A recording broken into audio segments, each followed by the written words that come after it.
নমস্কাৰ শ্ৰমিকসকল, অংগনবাড়ী কৰ্মী, আশা কৰ্মী, ৰান্ধনী কৰ্মী, সহায়িকাসকললৈ 10,000 টকা তেখেতসকলৰ দৰমহা বৃদ্ধি কৰিবলৈ আপোনাৰ জনোৱা হৈছে।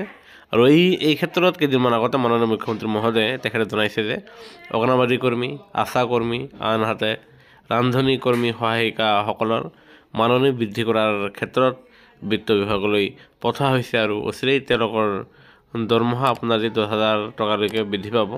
আৰু ইয়াকে লৈ আপোনাৰ এয়া চাব, তেওঁলোকে মুখ্যমন্ত্ৰীক অনুৰোধ জনাইছে, আমি দেখুৱাইছোঁ।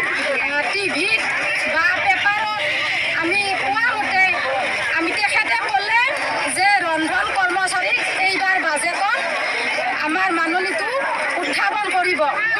এই কথাষাৰত তেখেতৰ প্ৰতিশ্ৰুতি ৰক্ষা কৰক আৰু 10,000 টকাকৈ মাননি দিয়াৰ ব্যৱস্থা কৰক।